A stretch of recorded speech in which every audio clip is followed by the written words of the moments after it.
City University Television presents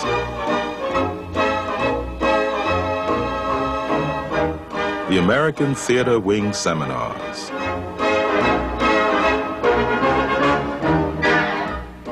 Working in the theater.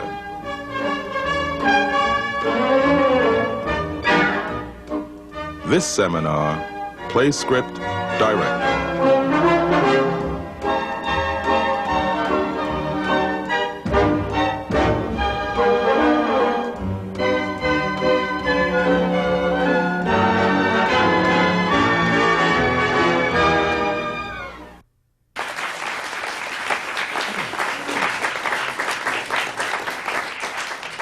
Welcome to the American Theater Wing Seminars on Working in the Theater. I'm Isabel Stevenson. I'm president of the American Theater Wing. And once again, these seminars are coming to you from the Graduate Center of the City University of New York City. These seminars offer a very rare opportunity to hear discussions of the realities of working in the theater from an extraordinary list of performers, playwrights, directors, designers, casting directors, press agents, unions, and guild leaders. And since the Wing first introduced these seminars 25 years ago, nearly 1,000 of Broadway and off-Broadway's very best have been our seminar guests to share their knowledge with us. The Wing is founder of the Tony Awards, and perhaps best known for it, and we are justifully proud of it. However, year-round, we work in the community for the theater. And our distinguished achievements that I am very proud of the way that we service the community through the theater. Many of you know how much we do during the year, but many of you do not, so I'm going to go on with it and tell you what it is that we do year-round, not only to make the theater so important to the community, but also to give the Tony Awards a live, active role beyond the Tony Awards in June. We honor excellence in the theater for the awards, but we also honor service. And we try to promote and to educate a discriminating audience. To do this, we have created audience development programs for students. And Introduction to Broadway is one of our programs that began 7 years ago and has enabled over 70,000 New York City high school students to come to the theater. Many of them to come to see a Broadway and off-Broadway show for the very first time, many of them on Broadway for the very first time. Then there's our newest program, Theater in Schools. Here, theater professionals like those you see today on the panel will meet and with the students. They go directly into the classrooms. They work with and talk to the students about working in the theater, what is ahead for them as they enter the world of theater. And of course, there is the Wing's legendary hospital program, which dates back to World War II and the Stage Door Canteen. And through it, performers from Broadway, off-Broadway, and the cabaret world have entertained more than 75,000 patients in nursing homes, veterans hospitals, children's wards, and AIDS centers. All of these in the New York area, and bringing the magic of theater to those who cannot get to the theater itself. We're proud of our history and the work we do, and we are happy to have a wonderfully working relationship with the theatrical community. We are grateful to everyone that makes what the American Wing does possible. And so, having said all of that, I hope that you will enjoy and learn from today's seminar. And this seminar is on the Playwright-director. And I'd like to introduce to you, from my left, Lonny Price, Michael Mayer, and then across, I'm going to skip our moderators, go into Moises Kaufman, Warren Leight, Jeff Baron, and I've skipped Matthew Warchus. There he is. And now I'd like to introduce our moderators. Wendy Wasserstein, playwright. That's all I can say here. Wendy? Thank you. And with Wendy is Thomas Scott, who is Director of Marketing and Special Events for Lincoln Center Theater. Thomas? They, I hope, will tell you how simple it is to write for the theater. Thank you very much for being here.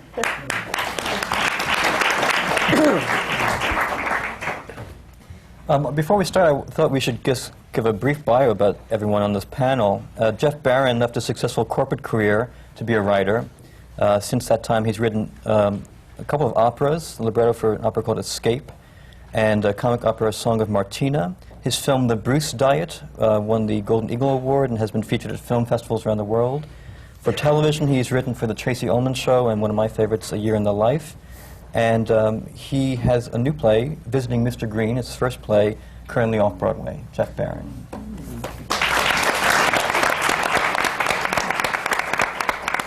To his right is Warren Leight, whose current play is Sideman, which just finished a limited engagement off-Broadway and is about to resume at another theater, the Roundabout Theater on Broadway. His other credits include The Loop, which featured a pre-Ally McBeal, Callista Flockhart. Another new play, Stray Cats, coming to off-Broadway in May.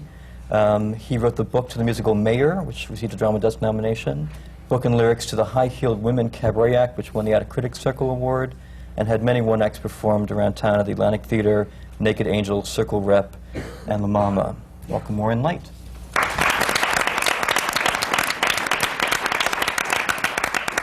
To his right is Moises Kaufman, who is the writer and director of Gross Indecency, Three Trials of Oscar Wilde. He's also the founder and artistic director of Tectonic Theater Project, which I'm sure we'll hear more about.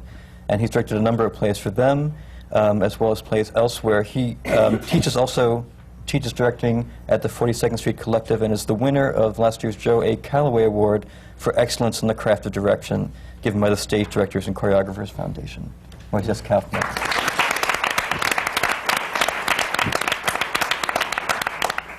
I have to say more than playwright, Wendy Wasserstein. I mean, I realized you're a co-moderator here, but... Cabaret star. Cabaret star. and her new movie is wonderful, The Object of My Affection.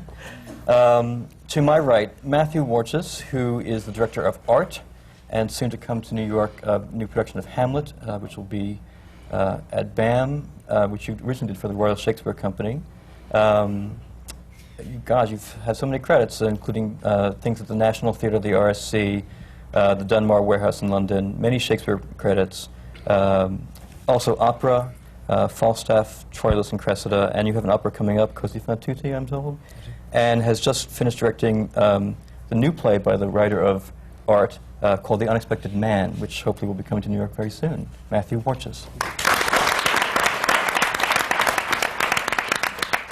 And to his right is Michael Mayer, who has done sort of the trifecta in theater this year. He's done a new play, a new musical, and a revival all in one season, starting with Triumph of Love, which started off this season, and then A View from the Bridge, which moved from the Roundabout and is now playing at Broadway Theater, and of course Sideman, which is Warren's play.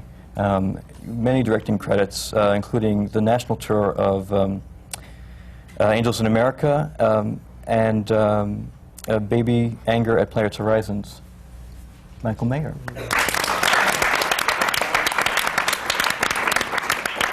And last but certainly not least, my buddy Lonny Price, who I had the pleasure of working with on Annie Get Your Gun this year.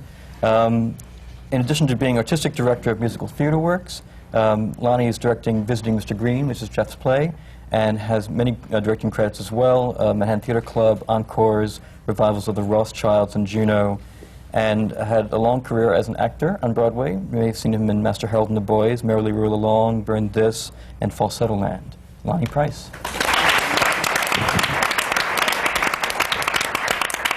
Wow. You want to ask your first question? Sure. I just wanted to say that it's very exciting to be sitting here amid such really great talent and just energy and enthusiasm in the theater. It's a wonderful thing. But I'm going to ask the first question to Lonny, and I also hope by the end of this morning someone explains to me why so many directors wear black and blue.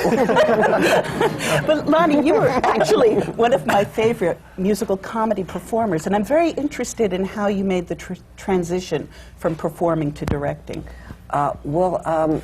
Someone gave me a job, essentially. Yeah, I was directing at the American Jewish Theater. I had done a play, The Immigrant, and the artistic director, Stanley Breckner, had this musical coming up and asked me for some suggestions of directors, and I gave him a bunch of them, and he said, well, what about you? And I had truly never thought about it, though people who had been in shows with me had told me I had been directing for a long time. I wasn't aware of, so they said it was no big stretch. Did the directors tell you this? No, I was good about that. I was able to make it look like their idea, which I'm still, I think they're grateful for at this point. So I got this job, and I was just about to go on the road, actually, to play Jimmy Durante in a musical of Durante. So I had this window, and I thought, well, I'm going to do this, and then I'm going on the road for a year, so, I mean, if it's terrible, I'll be away when everyone's telling me how terrible it was. And it was fine. It was actually, it was an old George Abbott show called The Education of Hyman Kaplan, and it ran and extended, and the next year when I came back from Durante, he said, what do you want to do next? And I said, well, The Rothschilds was a show that I'd always admired, and was in as a kid, and thought needed to be, it was very huge, it had like 40 in the cast, and I thought that the story of it was very remote, and I thought, well, what if we did that as sort of an environmental piece? And he said, fine, and so we took the 40 cast Rothschilds and put it on 12 people and had them changing clothes like mad, and it was a success and moved and ran a year, and then I became a director. It was a great and easy transition, for which I'm very grateful. I didn't have to bang on doors and run around a lot. And I think also, being an actor that people had seen, they trusted me in some way because they had said, oh, well, he probably knows something about this. Do you miss performing? Oh, Wendy, what a question. On and off. When I see something good, I miss performing. When I see these gentlemen's work, I miss performing. But then I think of the Wednesday matinee, and then I think, it's okay. It's okay that I don't do it anymore. But I hope to do it again sometime. I just don't know when the right situation happens. The other thing, too, is that as a performer, I was the victim of a lot of directors who were not very good. And so I kept being a good thing in something that was unrealized or bad, and I had 3 sort of huge musicals built around me that closed on the road. And finally, I just didn't feel as though I could put myself in that position again without having some more artistic control over the final product, because it was acting is heartbreaking. It's just a very painful thing, I think. So I'm happier in this end at the moment. Oh, great. Thank you. Well, Michael, you also had a similar transition, right? From actor to director. He got all the parts that I was up for. You're kidding. I got out of acting school. Yeah, everyone. Everyone. Well, many of them. I didn't have the success that Lonny had. You're making up for it now, Michael. Well, perhaps, but I still resent it. No. Can I switch my seat? I'm just going to get your hands on. No, I did. I tried really hard to do the kind of work that Lonny was doing, the Broadway musicals, which were always really dear to my heart. I had the great good fortune, though, of studying acting at NYU. Olympia Dukakis was my acting teacher, and Tony Kushner was one of the directing students, and we formed a very close relationship, and eventually we had our own small theater company off Broadway. We did a lot of political theater, and that's sort of what I had really devoted myself to in the early years out of school. He went on to start writing some fairly important works, and I tried for a while to do the audition thing, and I had a very lovely agent who submitted me for a lot of stuff, and I got really close to a lot of things and never booked them. And so there was a moment, and I don't know, I know so many people in all walks of life that have an idea of what they want their lives to be, and at a certain point you look in the mirror and you go, I'm a certain age, and I'm a fairly intelligent person, and these are the facts, and what do you want to do from here? So it was actually a very conscious decision to shift, and I had very similar experiences with the directors that I had worked with in the small showcases that I was doing while you were doing your big Broadway musicals and national tours.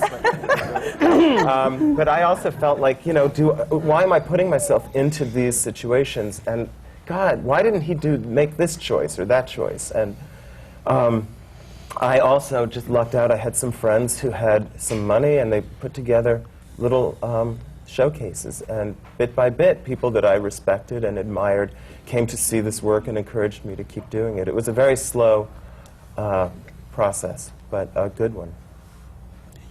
Matthew, I'm always impressed when I go to London with how many young directors there are. And it seems to me, even from my friendship with Nick Heitner, that there's so many people who get out of school and just start directing, which I'm always envious for American directors, actually. And I wondered, was that the same for you? Have you been directing since school, or? Yes, I have really. I started directing well, when I was about 15, actually. Really young. But I thought I was going to be an actor or a conductor, actually. That's what I thought I was going to be.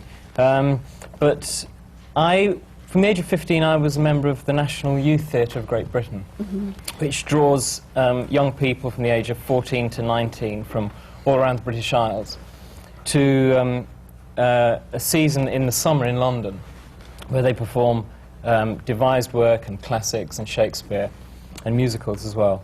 And I'd been acting with them from the age of 14 and 15, and I started whilst I was at university studying music and drama to direct in the summer during the vacation for the National Youth Theatre. And that meant directing on a very large scale with 40, 50 people in the cast. And I did 3 productions for them. And one of those productions was seen by the artistic director of the Bristol Old Vic Theatre, who then gave me a year's contract as a director with him. And I found myself becoming a director by default, really. I don't ever remember deciding that that's what I was going to do. That was simply the work that I got. But interestingly enough, there are a lot of young directors, but there was for a long time a tradition of young directors coming through pub theatres and studio theatres in Britain, which during the 1980s many of those theatres closed down, lost their funding. And what was very unusual about my work is that because of the National Youth Theatre, I never worked in a studio theatre for the first 6 years of my career. Everything was on large stages, on a large scale, which is quite rare, but I think similar actually for Nick Heitner as well, and for Sam Mendes as well.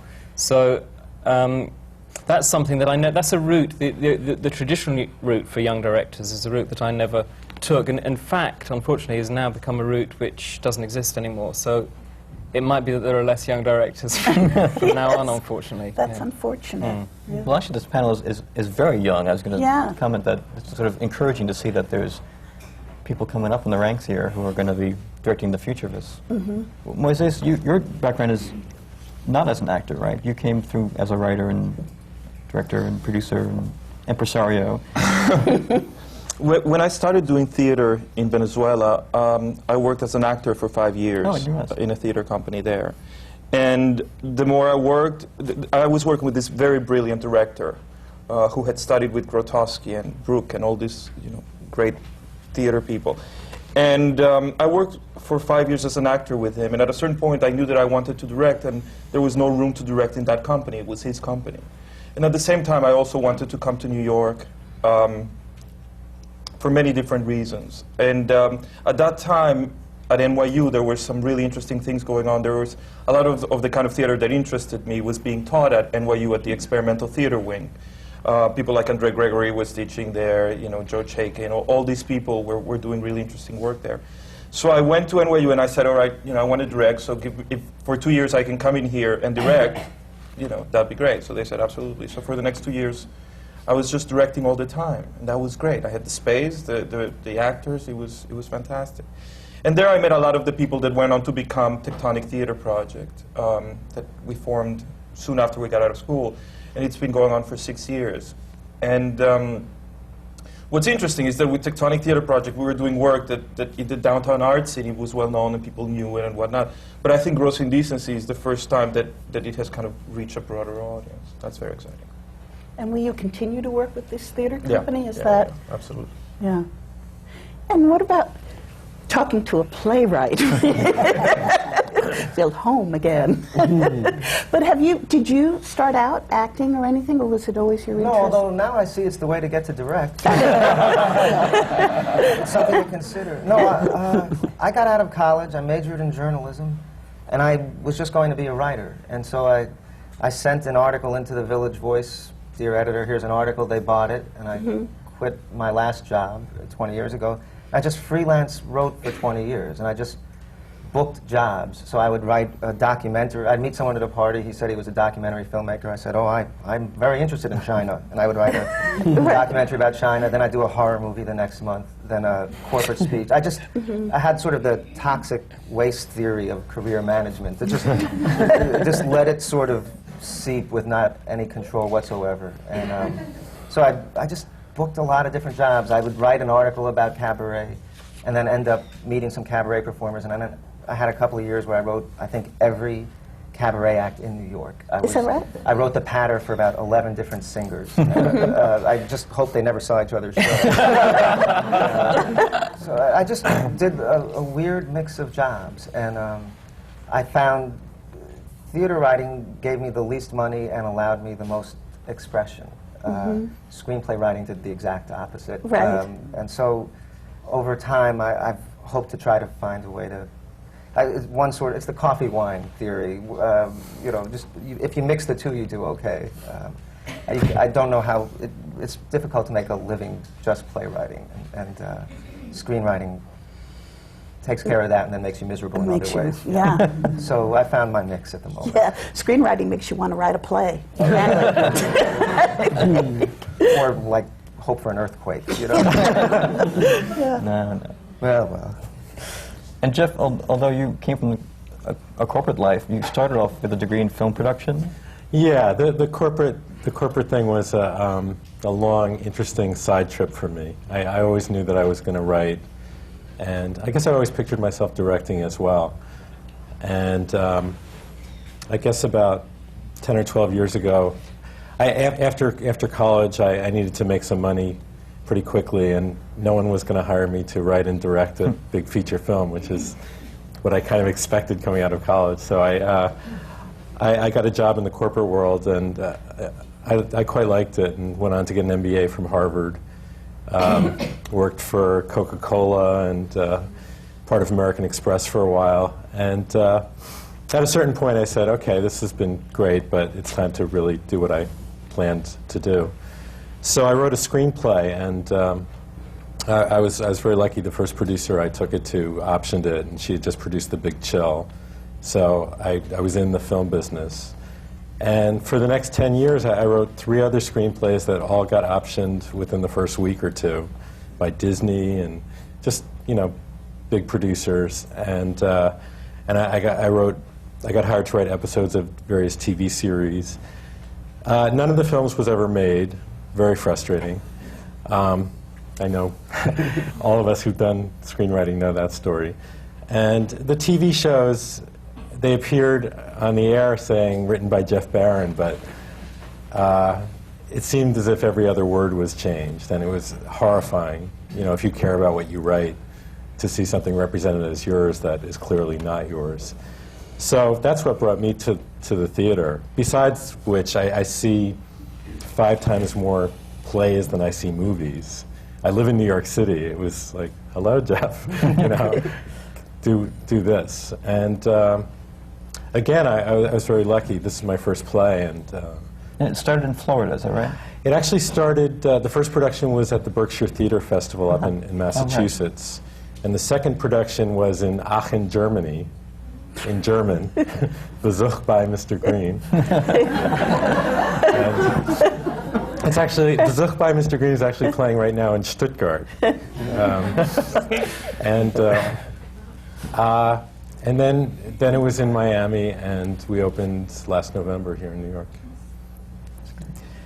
Lonny, I know that when Jerry Gutierrez gets a new play and he meets a playwright, he has this ritual. He has the weekend method, and you go away for the weekend with Jerry Gutierrez and read your play out loud to him.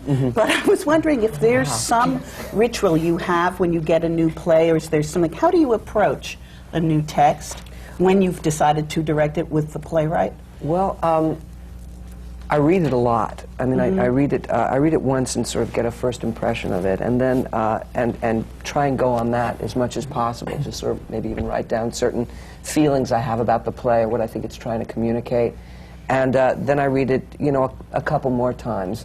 And Jeff and I, when we started collaborating on the play, I was just trying to find out what the playwright really wanted to say, and then see if I could help him focus it. See if we could work together in a way where I would give him some notes or some thoughts, and Jeff is a very easy communicator, and he would listen. He won't do everything you ask him to do, because he needs it exactly to be, he needs to know exactly why you're asking for what you're asking for, which was a great challenge to me, is to really say, well, the reason is this, and this, and then once I could convince Jeff that he thought my point was correct, he'd go off and work on it and fax pages back and forth, and we'd work like that. We didn't have like a weekend retreat ever, though I think of, you know, Florida as being kind of almost like a 5-week retreat where we really got to really look at the play on its feet in front of an audience and really work on it together. Is that answering your question? Yeah, I think so. But also, I'm curious, how do you decide to direct a play? Oh, wow, it has to really speak to me. I have to feel like I have a kinship with it, a relationship to either the characters or the theme. It has to affect me in some way. A lot of times I'll read a play and know it's a good play, and also know it's not a play that's right for me. It's not something that I would necessarily add anything to, where I would say, call Michael Mayer, or, you know, I mean, this is not what I do best, or it's not something I feel moved by, although I know it's good. I don't know, Wendy, how I choose it. I think it's really just a feeling that I can connect to the material, and it's being useful. Can I be useful to this play? Do you meet with the playwright to see whether what you think about the play is what the playwright had in mind? Oh, absolutely. So that before you make up your mind whether you're going to direct this play or not, you have had a meeting with the playwright. Well, I'll decide before I meet the playwright if I'm interested in directing it, and then I would meet with the playwright to see if what I think of the play is what he thinks of the play. Right, and if it's not the same thing, you're not on the same line, and the playwright says, no, it's a sad play, really. It's not a comedy, it's a sad play. Do you then I think the best thing to do then is to part company, and say, oh, absolutely. I would never want to impose my feeling about a play on a playwright. And that's, I guess, why people like to work in the theater, is it's his vision, as far as I'm concerned. It's what he wants to say, and can I help him say that? Can I translate that on the stage with behavior and with moments that support what he wants? I think that's very important. Can you help them say that? I think that's a very important part of it. It is. I think so. I mean, I don't know what the other directors feel. Do the playwrights feel that way? Well, the process works both ways. When someone is suggested as the director, or whether you've had their name on a list or whatever it is, it's a little bit like a first date. I mean, the playwright is deciding, is this the right director for my piece? And you know, is this process going to be okay? Because you know, you're going to be working with that person in an intense way about something that you really, really care about. And will they be protective of the important things to you? Will you get along? Will you be able to argue about it and survive that? And it's how much arguing goes on between playwright and director? Well, yeah, the great thing, visiting Mr. Green for me was such a great experience. I hope I have this again, but both between Lonny and me and with the actors, with Eli Wallach, you know, and for me especially being completely new to this, I mean, Eli Wallach could have thrown his weight around. Lonny could have claimed, you know, 20 more years or 15 more years experience than I have, and they would have been right. But no one did that. Everyone really listened to one another, and I think everyone was really open to good ideas. I think we all felt that no one was suggesting anything just to be right or just to score points or just, you won the last one, so I have to win this one, which was great. I mean, everyone really listened to one another. You know, ultimately, there were really small things that Lonny and I didn't agree on. But I'd say every important thing, we ended up at the same place. Sometimes it took, you know, a month for one of us to see the other person's point. But ultimately, I think we did on everything important. And there was a basic respect, and I think that that's really the key to all of it, is just respecting each other. You know, that Jeff respects, I respect his writing, and I know that if he's written something, it's not arbitrary. He has a point he's trying to make, and whether I agree whether that's in the right place within the flow of the evening or not is debatable, but I would never question his integrity in terms of wanting to say what he wants to say. Michael, I'm curious, what happens when Arthur Miller walks into the room? What happens when it's someone you have so much respect for? Yeah, it's an amazing feeling. I remember when I first met with him, just to talk to him about my ideas about the play, because they were different than the usual presentation of the play, and he was just completely responsive and such a mensch. And so tall. It's kind of scary. He's like 18 feet tall. And he was really open and very enthusiastic. He's very youthful in that way. So I guess my expectations were that my conversations with him about his play would have been much more, you know, of sort of grandfather, tell me what to do. And he's no different from Warren, in the sense that he's taller. He's and older. And he was once married to Marilyn Monroe. Them's the breaks, right? But his enthusiasm and his real youthful excitement about seeing his play done at all. I mean, he came to it as though it was a new play as well. Having him come to the rehearsals set everyone on edge a little bit, because it's like, you know, right. Oh, the great man is in the room. But we'd all sit in a circle, and he would give his notes. He would act out little parts of it here and there, say some things that were incomprehensible, some things that were like gold, just like, you know, just like every other playwright that I've ever worked with. How did you get the job? I interviewed with him. I had mentioned to Todd Hames at the Roundabout, when I first met with him about 4 years ago, he says, "What plays do you want to do?" And I said, "I really want to do A View from the Bridge." And as fate would have it, this year they decided to do it with Anthony LaPaglia. And I got to meet Arthur. And I told him that I had this concept that was sort of operatic and huge and simple all at once. And he liked it. And so he said, It "Okay." seems to me that directors come to it very easy. There's no waiting on table or all the things that actors have to go through. Oh, I don't think that's They all come up so easily and so quickly Oh, I and so had young. so many jobs, awful jobs, and I did all of that stuff. I was waiting tables and answering telephones at a hotel. Oh, and I'm glad to hear surveys. that. Yeah, thanks. Struggle for your heart. Michael, what about you? How long was your collaboration going on We're- in Sideman? We're over 2 years now. Oh, really? Yeah. We'll talk about the journey of this play, because it's had a number of readings and developmental... It's been shopped. First, I avoided writing it for 20 years or so. I wrote everything but the family play. And then when I finally started, I had a nice group of characters with actually no momentum or arc or forward motion. Everyone liked the characters. But, and I'd seen a piece that Michael had directed at the Atlantic, which I liked very much. And I was pretty sure this was the guy I wanted to have direct the play. And I think I introduced myself to him that night. It was just one of those wedding night blurs for him. You know?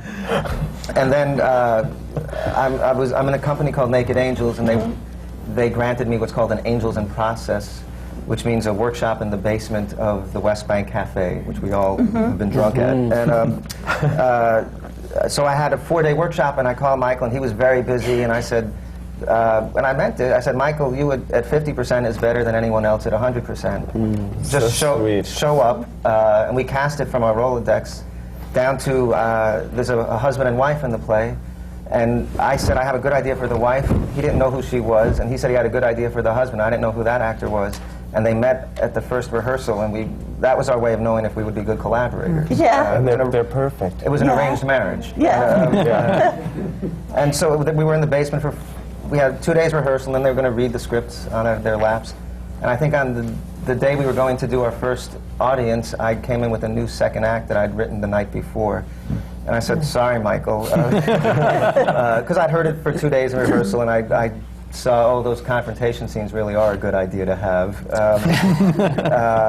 And I just handed it to Michael, and Michael teched it cold, put the whole piece in that day while reading it out loud for the first time, directed the actors, and we did it that night in front of an audience. We had 2 more nights, and everyone was sure that this was going to be the greatest play of all time, and we were basically unproducible off and on for the next 2 years. Yeah. Every time you hear that, that's a warning sign to go back to waiting tables, I think. Yeah. So I got a very lucky break. New York Stage and Film, which is a company that goes to Vassar for the summer, was slipped the script, and they decided to give me a production. And that's now 2 years ago. And Michael directed that, and we used the same husband and wife from the basement. And that really was when the script, I think, came. That was a great play. I don't recall arguing at all. No, it was really like, it was one of those perfect marriages that you hear about.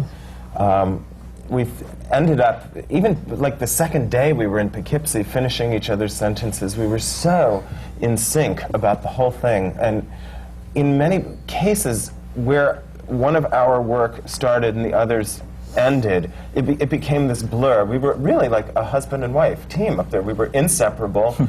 We would have these private little communications. No one understood what we were talking about. We understood what we meant way before the actors understood what we were talking about. Michael goes, got it. Right. And we would just do it. And it was very comfortable. I don't think that will happen again too often. I mean, it was a really lovely... And you're up at Vassar. You're in Poughkeepsie.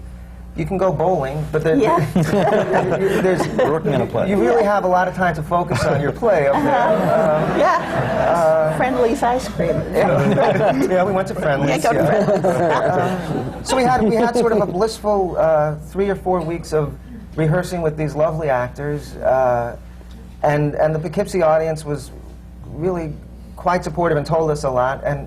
And everyone seemed to pitch in. The production manager came to me after What's the name of the play? Oh, Sideman. Oh, Something like that. Sideman. And it's moving, isn't it? Yeah, it's moving to the Roundabout in June. It's a very beautiful play. What Warren won't say is that that it's a very personal play, and that the whole process of doing it was, I think, incredibly courageous on his part. And so every step of the way, whether it was those rewrites that we got the day of the first performance in the basement, or whether it was sort of coaching these actors through some incredibly treacherous emotional waters, Warren was right there, just, baring his breast. And it was that courage, I think, that really inspired everyone on the production to likewise really give of themselves in the most sort of selfless and brave way. So I think that was an amazing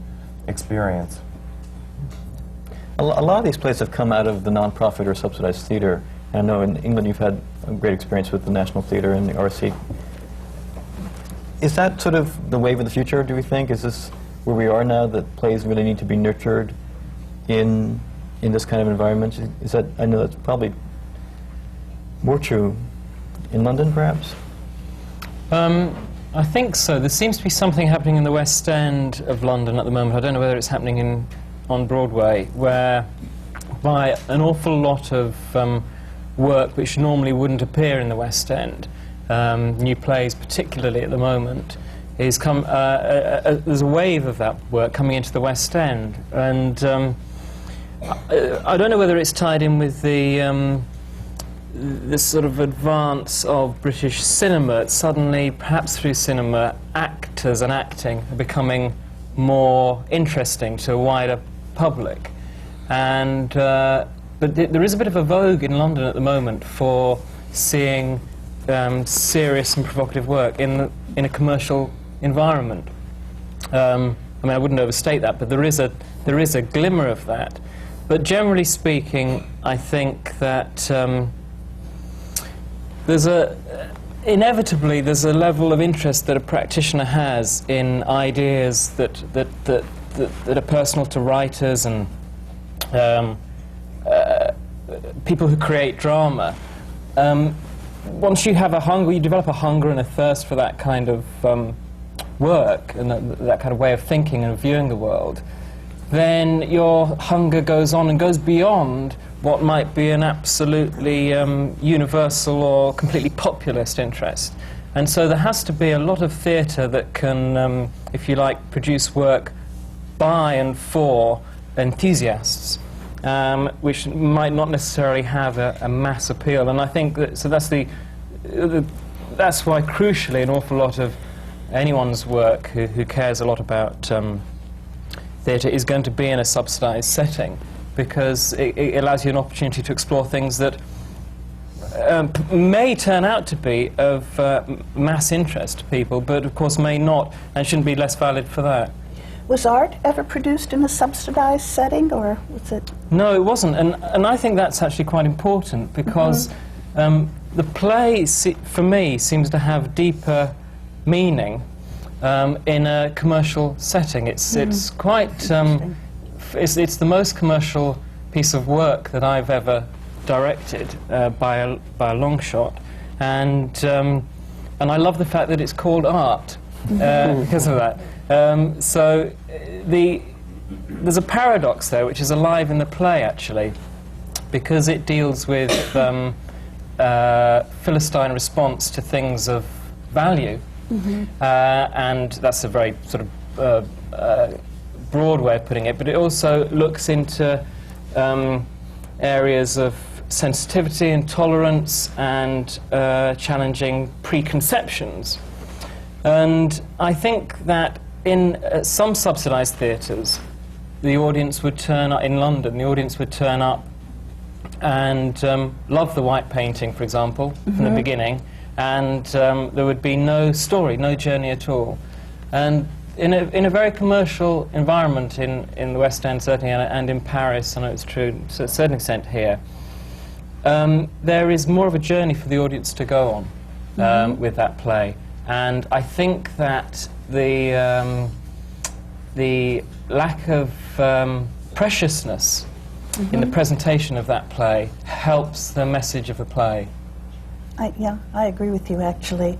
You're working with two of my favorite American actors, with Alan Alda and Victor Garber. Was it different working with American cast than an English cast in your process of directing?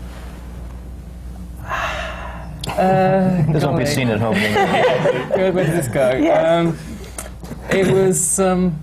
It was kind of different. There was directing British actors.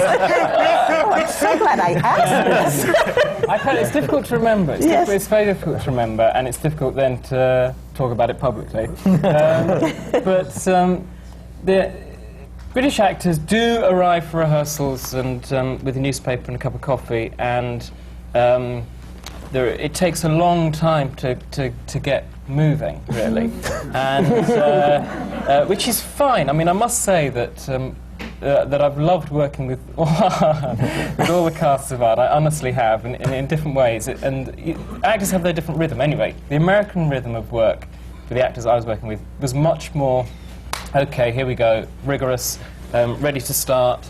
And in fact, they found me terribly slow and I think sort of vague for the first few days, which I tried to be. I tried to make the atmosphere feel unpressured, and I think those actors were used to working in a more pressured environment.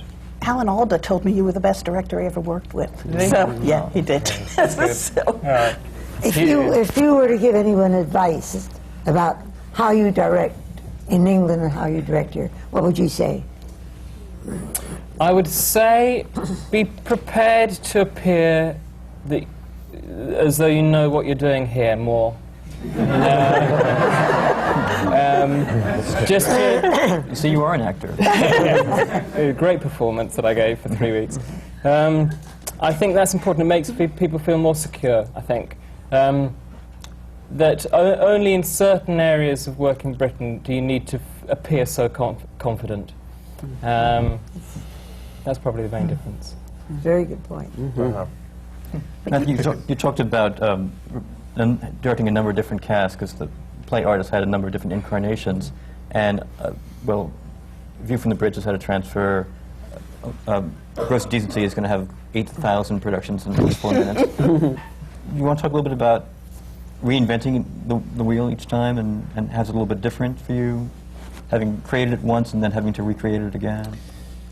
Yeah, I think, well, the first time it was magical, right? Because it was with the company and it was this new work, and the way that we were creating the play, it took 2 years for me to write that play, and it was about, I would write 50 pages or 30 pages, and we would go into a workshop and workshop just that, and see that, and then we would have ideas from the stage, and then I would go back and write. So we did a lot of that, and we tend to work a lot that way. So that a lot of the text that's happening on the stage comes from the stage, rather than me going off, writing it, and coming back and just staging it, which creates for, I think, different plays. I think that a lot of the plays that are produced are a lot, a writer goes, writes a play, gives it to a director, and then there's this communication that happens that you're talking about. But it's mostly a theater that starts from text, right? You have the play, and the play is the first thing that happens. And I think that what we're trying to do is a theater that starts from the stage, that we see what's happening on the stage, what happens between the actors and with the material and with the ideas that we have, and we do a lot of improvising, and from that the text happens. So, I would say 50% of the actors or 60% of the actors that were in the original productions worked in that workshop from the beginning. And that was terrific. I mean, they had a sense of ownership in the material and a sense of how we know how this happened. That was great. And then this whole craziness happened. We opened, as you know, in a house of 100 people in Barrow Street. My lover went with a truck to get some of the set pieces from Brooklyn. And we were at the Mark Taper a month ago. And he looked at me, he said, I think I like it better this way. And then, the whole craziness happened. And then when I went to San Francisco, that was the second production. And that was great. That was a challenge, because it was the first time other actors reading these lines. So for me, it was a great experience. And then by the time the Taper production came about, it was difficult for me. Because I don't know if you guys have this experience, but you go into a rehearsal room, and part of what you're doing is discovering what the play's about. But by the time I got to LA, I more or less knew what the play was about. Yeah. And that was a little bit difficult. And I might do it now in England. And so I need to talk to you about it. When you talk about how this whole craziness happens, I'd love to, if you could tell us, so there you were in this small house on Barrow Street. What happened? I mean, besides it's wonderful. Do you really want to hear this? I really want to hear it, yeah. Well, we opened on February 27th of last year. And at that time, March of last year was one of the busiest theatrical months in theater history. There were like 300 plays running. And Tectonic Theater Project had a history of always being reviewed. That was, and as I said, we were somewhat well known within the art and downtown theater community. But because it was so busy, not a single reviewer came. So we run the first week, not a single reviewer comes. We run the second week, not a single reviewer comes. We run the third week. And without a single review, we're selling out. Oh, and we see people waiting, to buy tickets and not being able to get tickets. And it was kind of terrific. The sense of, something is happening. There was a buzz, and people were coming, and there were lines around the theater, and without a single review. And then our press rep wrote the letter that now has become somewhat famous. He wrote a letter to all the critics saying, in my 20 years of professional life, I've never written a letter of this nature. I'm begging you to come and see this. I didn't know this. That was Kevin McInerney, to whom I owe my life. So what happened was that he sent the letter, and then a couple of days later we found out that Ben Brantley was coming to see the show. And of course, I couldn't tell the actor, so the next week I didn't sleep all week. And the actors kept noticing that I was getting more horrible and more anxious, and they kept saying, "This is great, everything's going wild." I couldn't. So then the review came out, and it was a great review, and other people. And then the day the review came out, it was very interesting because we knew it was happening on Wednesday. So on Tuesday night, the whole company went to the bottom of the New York Times. You know, it was really magical. And the review came out. I read the review, and it's interesting. I think in life, your life changes, and you're not aware of it until later on. I think there are a few times where where something happens in your life, and you see, okay, this is when my life has changed. And I remember that we were all reading the review at the bottom of the New York Times. There were like 17 people, everybody with newspaper. And there was a sense of, yes, you know, our lives have changed, and this is going to be something else. And we've been running for a year and a half, 3 productions now. It's going to be 18 productions this year. You know, so it's just. You know.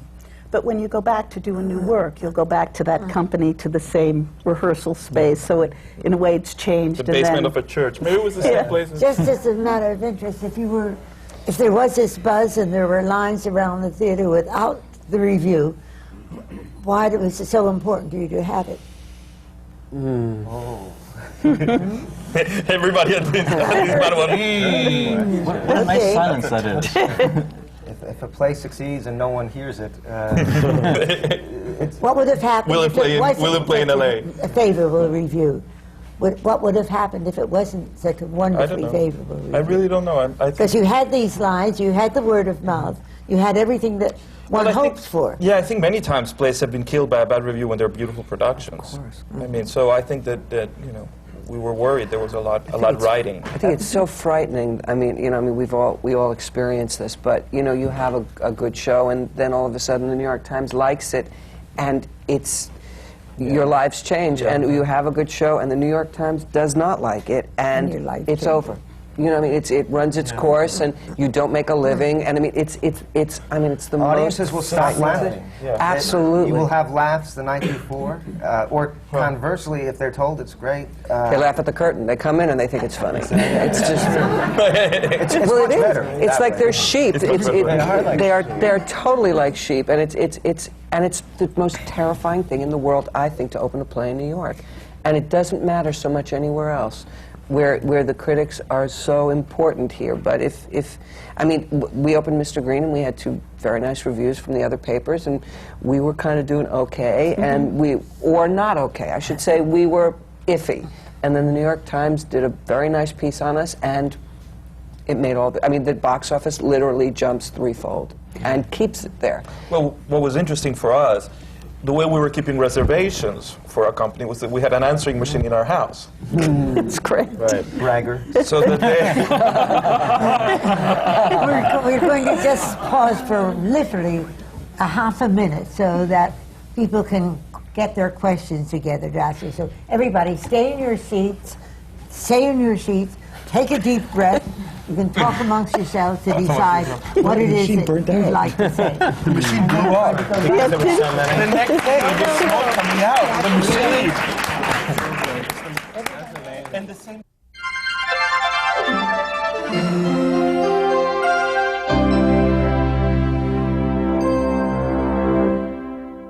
This is CUNY TV, the City University of New York.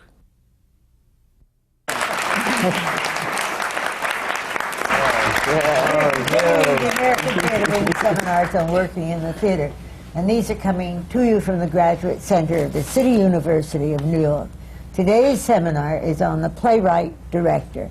And we're going to continue our discussion going into what it is that makes the playwright's words come alive through the hands of the director and how it's done. It's all very simple. Wendy, you want to start? Very simple. Well, we were just discussing here how actors in New York use public phones much more than the ones in England during rehearsal, which I think is a very salient point. I wanted to ask you a little bit about casting and decision-making about casting and involving the playwright in casting, and have you ever had an argument with the playwright over casting? Oh, it's interesting. Well, I feel like one of the luckiest directors because I got to work with Eli Wallach this year, which on Jeff's play, and he was a given when I got there, which I'm very grateful for because we certainly couldn't have done any better anywhere.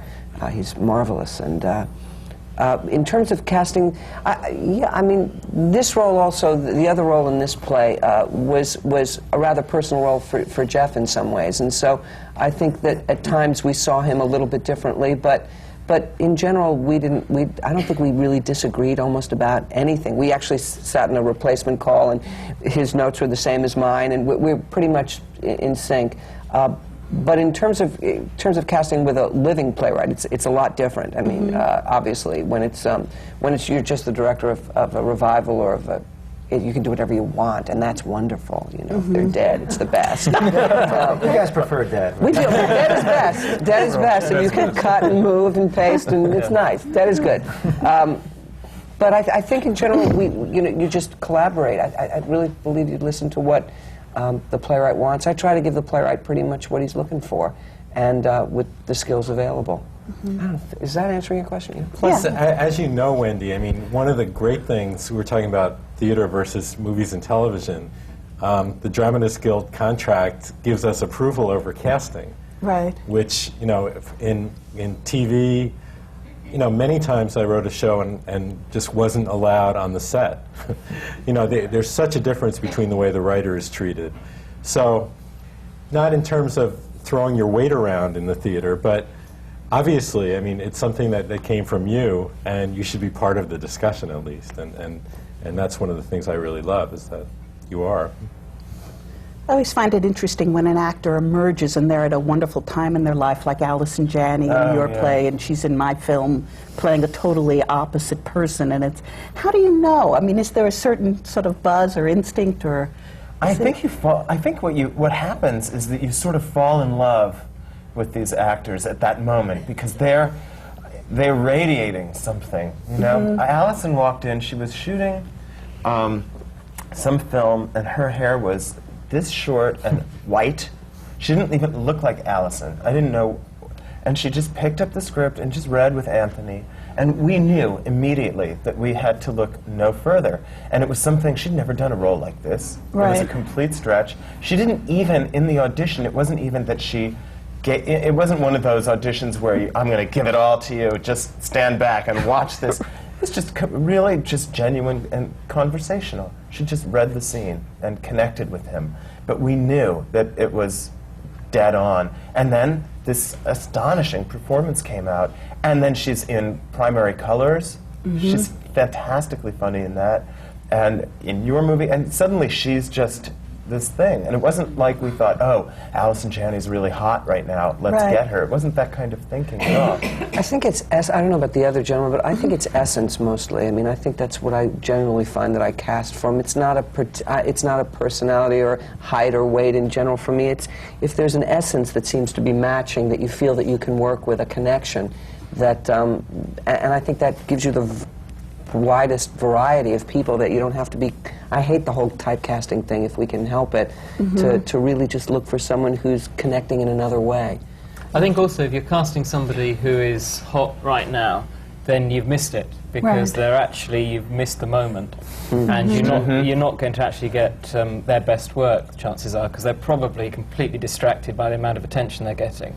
So it's a fluke, I think, just to apply the same criteria, and if you happen to cast somebody who is just burgeoning, just about to, I think perhaps different people in their lives reach a different creative phase as well, and start to find all their aspects and skills coalesce in a certain way. And it's got a lot to do with luck, actually. Yeah. And chemistry, too. I mean, when you put these people together in a room, you just don't know what kind of combustion you're going to find. And I guess that's luck, but it's intuition as well. But it's very different when you deal with your own company, isn't it? Yeah, because you know what they can do and you know what they want to do.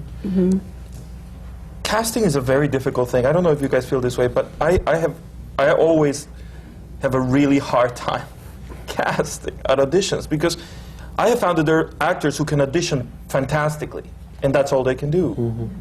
So and I think also you're trying to figure out not only you know, what the actor can do, but whether you can communicate with them, you know, if there's chemistry, if there's all of that stuff you're talking about.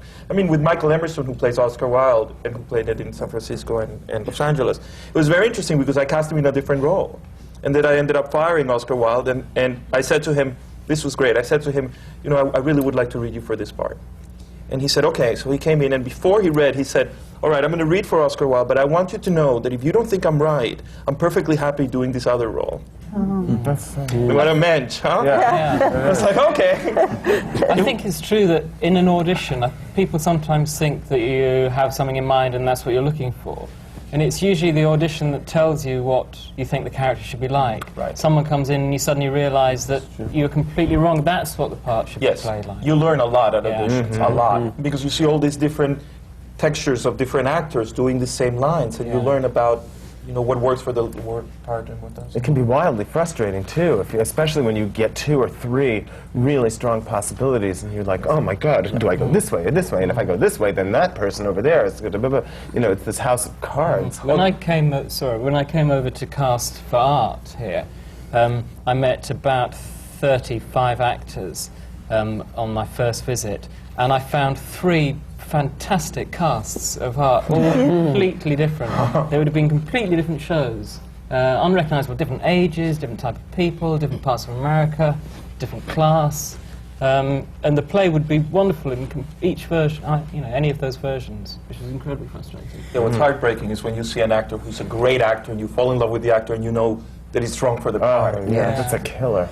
How much do you rely on the casting director? You worked with Daniel Swee at Lincoln Center. Yeah, enormously, actually. I mean, he's a very, very creative, sensitive casting director, and so that's somebody you want to rely on a lot. At worst, it could be someone who just provides you with something to jog your memory and a list of people who you might not have thought about.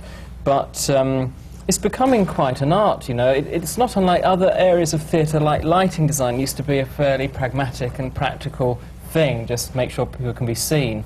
And now it is it's a fine art. And casting is becoming a bit like that. It's becoming more and more imaginative, more to do about chemistry and putting unexpected people together, that's exciting. Why do you think that is so? Why has it become so much more so? Are actors so much more trained and so much more suitable for roles that they're auditioning for? What is the reason for the necessity of a casting agent?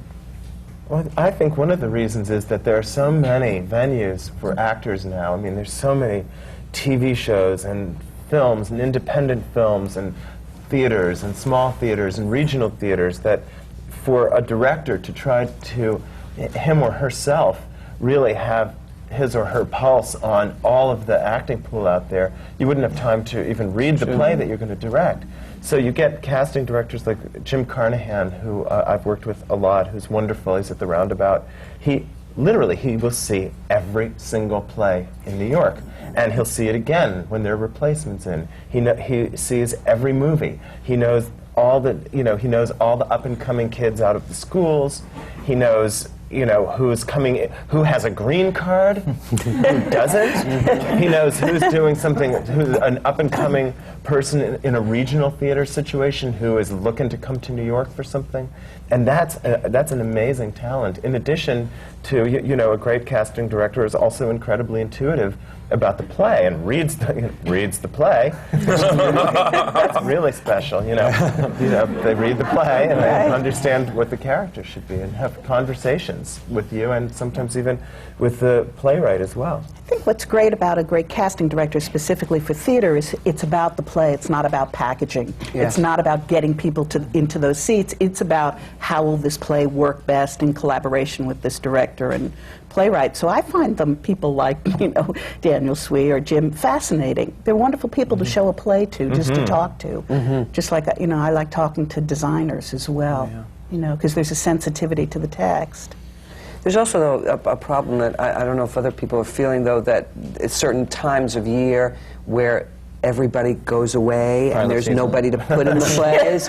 You know, it's very frustrating. I mean, the whole pilot season thing is just, if you're casting a young actor, we did the there scariest aren't thing any. in the world. We opened in March, 7 actors, and everyone said you won't hold on to your cast because you have people working in off Broadway or off Broadway making at least $100 a week, $200 a week.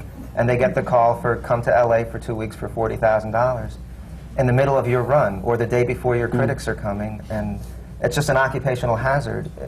New York has, I think, a very strong pool of actors. I think probably much stronger than actors once they've moved to LA. Yeah, everybody wants to work in New York. Everybody wants to work in the theater. I think the level of work you can do here is much stronger, and you really get to show some They say they chops. want to, but then they all go to L.A. Well, but they also have to make a living. It's true. It's absolutely. Well, they do go. I have a theory that maybe what the theater should do is we should not take the summer off. We should work in the summer in New York theaters, and our summer should be pilot season. We should have our summer in the spring. Isn't that a good idea? The worst thing in pilot season is when their agents tell them not to take a job in case they get a pilot. They don't even have one. We lost a couple who were going to do our sideman because they were going to LA to go fishing, you know, and I think that's a bad bet. I tell aspiring actors, come to New York in February and March because you'll have a much better shot. It's very true. It's a contrarian theory, but you'll have a better shot. You'll be seen by good directors, good producers, because a lot of the people we all have come to know, it's their one time to go to the casino in LA. Well, the economics of it are so, and I really do understand the actors. I mean, if they're working for us at one of those theaters and they're making $200 or $300 a week, they can't do that for 12 months a year. When when the lottery happens, you know, I totally understand that if they can make $40,000 in 2 weeks, they've got to go. At the taper, when I cast Gross Indecency, we ended up casting 9 people. 3 of the actors turned down the play at the taper, which, you know, it's a place that will be seen by other casting directors. Not because they had a pilot, but because it was pilot season and they wanted to remain free.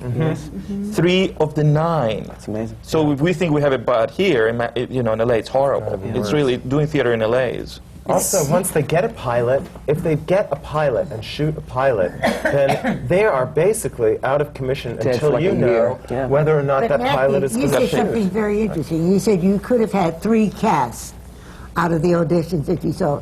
Today, it is not unusual to have whole casts take over in a play.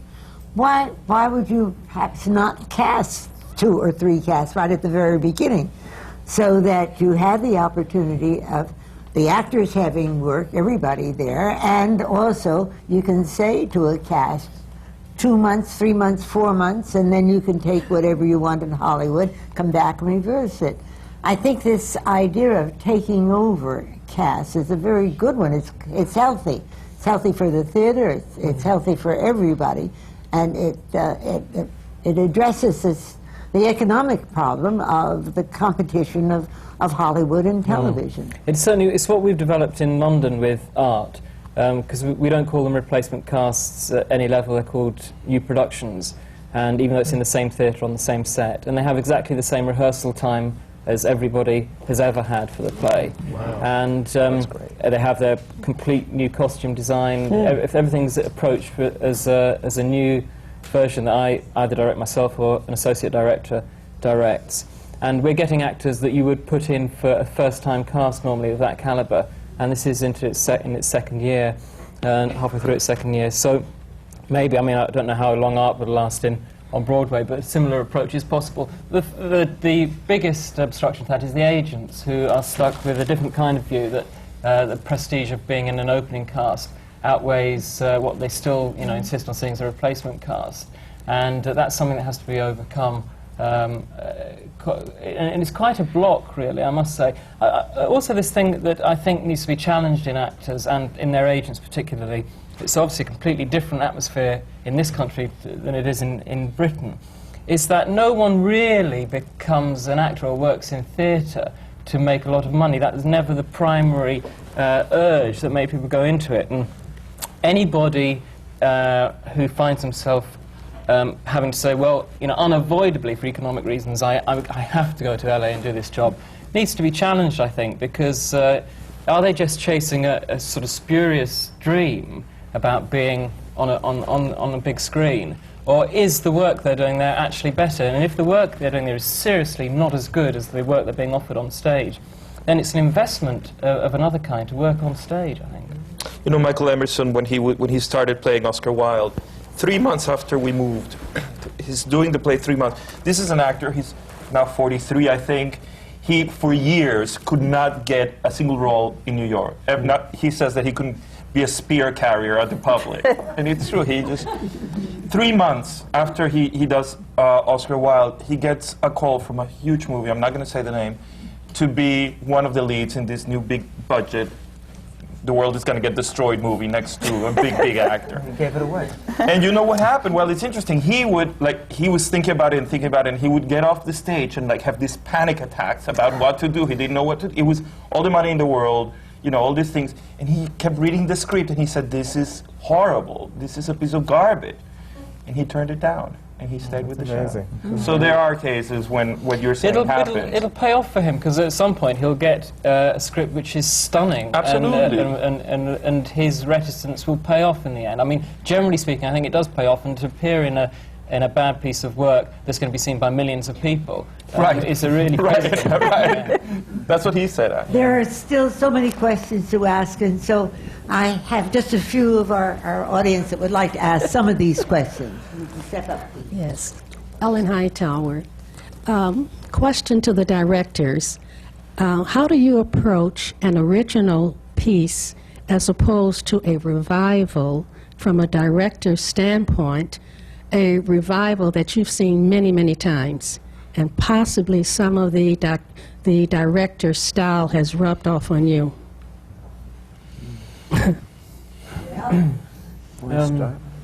Wow.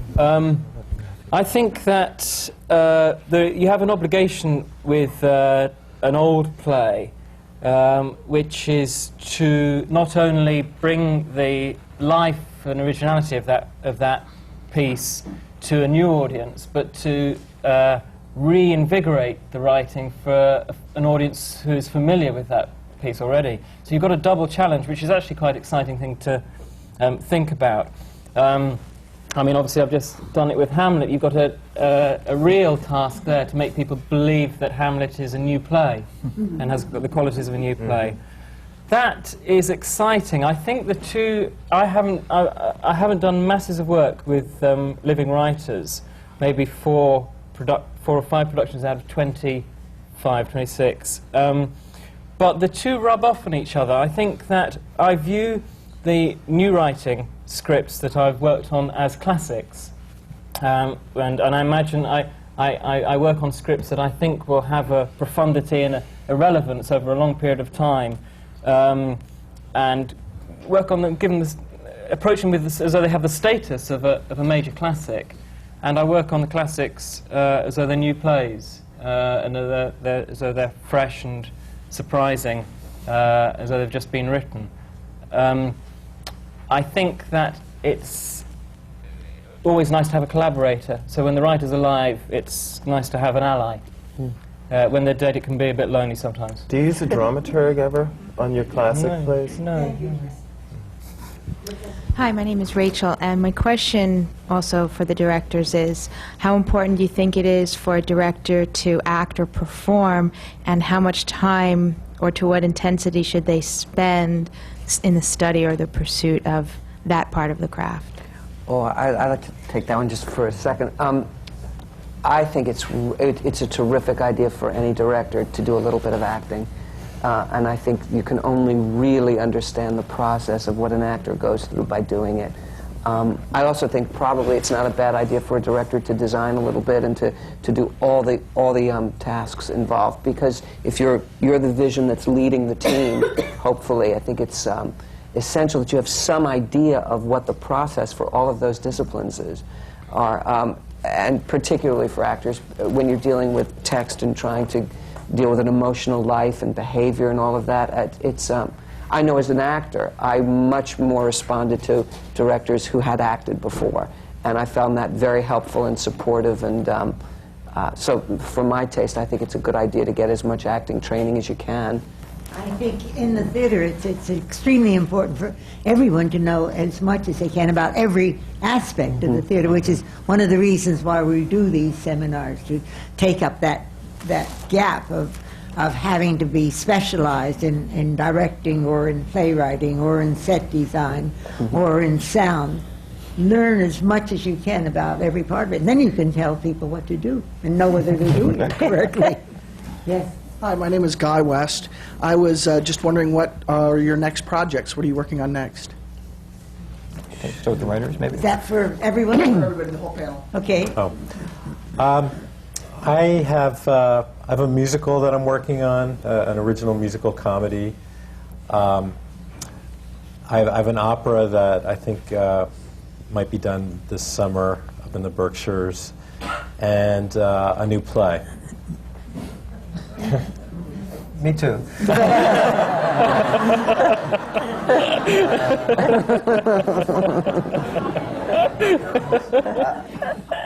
Well, we're moving our show in about 4 weeks. Sideman's moving to the Roundabout, and I have an evening of monologues going up in 2 weeks that I'm in rehearsal on now, and I'm hopelessly behind on a screenplay that I owe to a major studio. So I'm juggling as usual. And explain it a little bit about the monologues. What do you mean? Oh, it's an evening of 9 monologues that I've written. It's called Stray Cats, and it's being done. There's one nice thing about New York is there are hundreds of these little places. You can put up a showcase for 3 weeks, and here you get great actors. And since it's only 3 weeks, people are available. And so I have, it's 9 monologues I've written, and we're going to find out if it constitutes an evening. And it'll be at this theater on the 3rd floor of an office building on 43rd Street, All Seasons Theater Company. And we'll take it from there. All right. I'm working on the screenplay for Gross Indecency now. And I think the next thing I do is going to be directing a pre-written play rather than write a new one. So that's I'm not doing anything at the moment. I'm having a rest. The next thing I'd do is probably in the autumn, which is probably a film of Sam Shepard's play, Simpatico. When will that be? When? It would be this autumn, filming in Kentucky and California for next spring. Okay. I've got Sideman coming from the Weisberger Theater to the Roundabout, and sort of at the same time, and I'm not quite sure how I'm going to do this, I'm going to tech and preview a new play at the WPA Theater called Stupid Kids, about teenagers in high school, written by a dear friend of mine, John C. Russell, who died about 4 years ago. It's a really lovely play, and I'm really, really proud that I'm going to have the opportunity to do that. And then in the fall, I'm actually doing a national tour and 50th anniversary production of You're a Good Man, Charlie Brown. It's the 50th anniversary of Peanuts. So it's really a cool thing. So we'll hopefully bring that into New York in the spring. And then I'm going to do The Lion in Winter at the Roundabout Theater in the winter with Lawrence Fishburne, who's going to play Henry II. So that's exciting. What do you do with your free time? Exactly. That's the problem. I've just taken over Musical Theater Works, which is a developmental theater, which develops new musicals. So I'm sort of shepherding. There are 4 musicals in our theater lab by emerging writers, and then we have commission projects. David Shire is writing a show for us, among others, and so there are about 8 musicals I'm supposed to be supervising. So that's pretty much what I'm doing. And in a year's time, I'm going to be directing the first Broadway revival of Finian's Rainbow. Hi, my name is Mary Strell, and this question is for Wendy Wasserstein. And can you speak a bit about the differences between writing for the theater and writing for screen?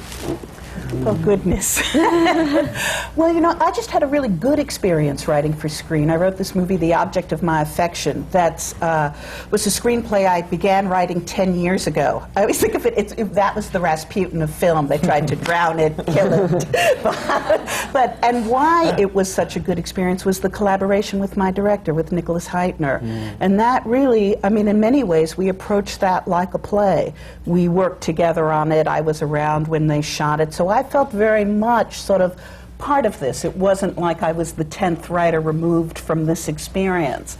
And that movie was rehearsed for 2 weeks. So in many ways, it was closer to my experience of doing a play. But the process of, you know, writing a movie and writing a play it's very different. Also, when you both would know, when you write a movie, you sort of you have no idea if this thing is ever going to get made. You may well be 1 out of 12 writers on it. You know, you often. Chris Durang and I used to joke that there was a Pinto warehouse in the Midwest where the guard watched Heaven's Gate every night, and all our unmade movies were sitting in the back there. I am one of the chief authors at the Pinto warehouse. But I think it very much has to do with how the making of a film is approached. Because what I loved this summer was I thought that the business of making a movie is very different than the movie business. Standing around and watching the cinematographer and the hairdresser and the lighting people, I thought, this is fascinating. This is a craft I know very little about. I have to interrupt you to say that we have run out of time, and this has been an extraordinary panel of gifted playwrights and directors on here. And wonderful Wendy Wasserstein, who is wonderful, our great playwright. And Lincoln Center Thomas. Thank you both for moderating this seminar on working in the theater, which is coming to you from the Graduate Center at the City University of New York. Thank you. Well, maybe I'll release them now. Let the horses run. That's great.